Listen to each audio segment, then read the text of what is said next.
Hello beautiful people. Today I'm going to be showing you how I'm putting my canvas in this float frame that I made. I'll show you how I made it. Take this out. So for this I bought 1x3 pine boards, ran them down the table saw and cut off about 1/2 inch. And then I took another piece of 1x3 and ran it down the table saw to make this piece here. And then I glued them together and stapled them. Did I do it from this way? Yeah, from this way in. That's how these two are connected. I'll leave the specifications down in the description, but that's how I put these two pieces together.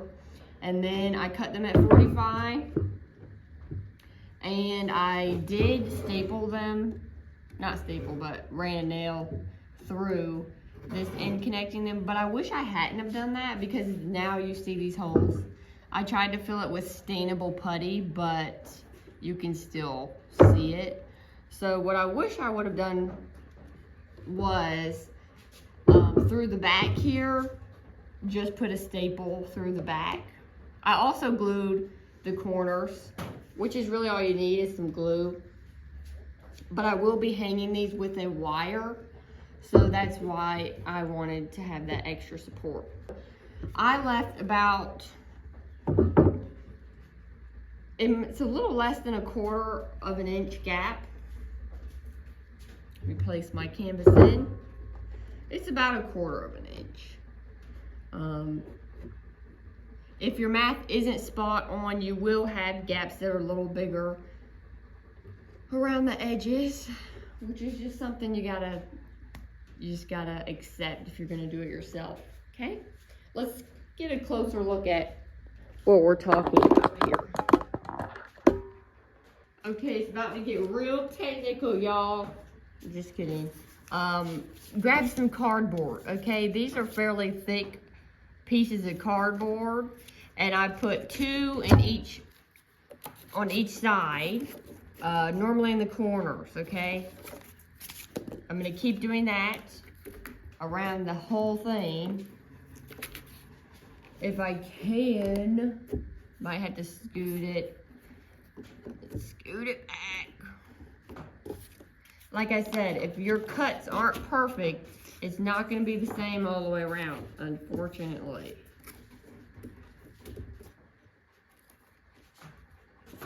Okay, now once you have them all in the corners and you still have a space that you can pull it out, once you have them all in, then I take this thinner piece of cardboard.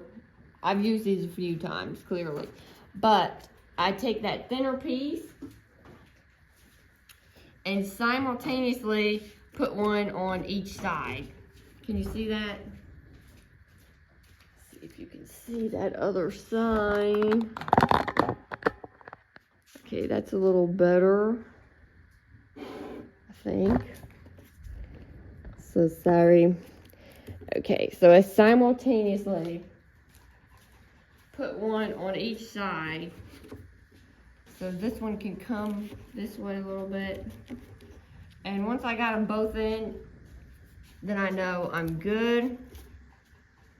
And I'm gonna do that in the top corners now. It's pretty tight in the top corners already.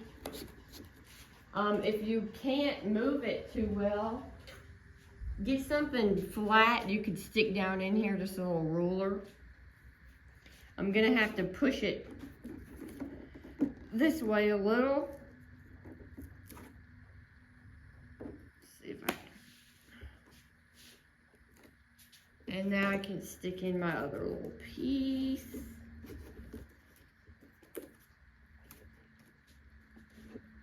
And I'm gonna do that to the top part.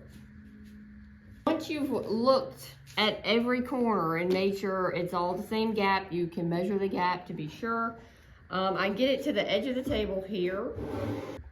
I have a brad nailer. This is an Archival hooked up to the air compressor.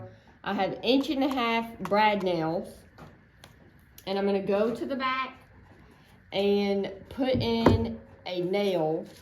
But this is the complicated part. You better measure that the distance on the back side, so you make sure you don't send a nail through this gap here, because if you see a nail in that gap, it's gonna look ugly and it's gonna be really hard to get back out. Take it from me. So what I do is I take a ruler and I measure how far over I need to go to be in the clear. So for this, I'm gonna go at least 1.25 inches to be in the clear. So I'll probably call that 1.5 inches, okay? So I'll take you over here and show you what I'm talking about. All right, hello to underneath my work table. I'm doing this with one hand, so here we go. This is what I mean. You're gonna measure to 1.5 inches. So that means I'm gonna put my nail about right there, okay? 1.5 inches. So go ahead and get your nail gun. And I'm gonna go ahead and put in a nail right here at 1.5 inches. All right, and I'm gonna go back up here and double check. It's not in my crack, it's looking good. So I'm gonna go ahead and put nails all around, probably about 3 to 4 on each side. And then we'll take these out and we'll be good to go. I did this side. I'm gonna spin it around. This is how you make sure you don't move the canvas, is by doing it upside down like this.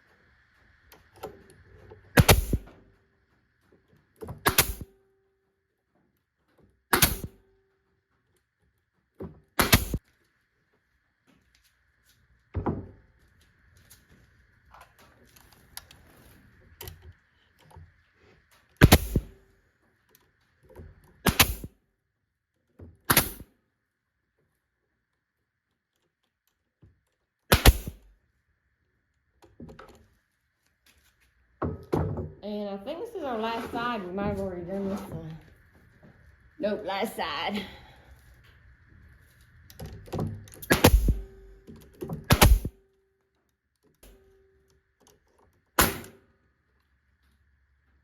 Oh, I hit a knot.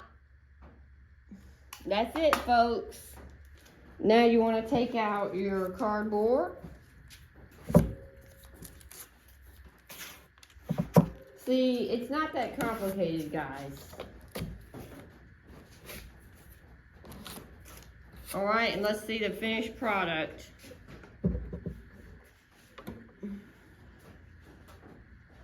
Still can't see it. How do y'all do all this filming stuff? God, it's terrible. This is the finished product. Show you the back. For all of my originals and my framed prints, I like to take some double-sided tape, run it across the very edge, and add my backing paper. Protects the canvas. And I add my hanging wire with my, oh, they're in here, my heavy-duty D-ring hooks. I'll link them in the description below, and my hanging wire, all the tools you need to do that. But yeah, y'all let me know if you learned something from this video. I'm just trying to help out other artists. I mean, this looks like I know what I'm doing, right? Let me know if y'all want a more in-depth video on how I actually made the frame, and let me know any questions down below. Peace.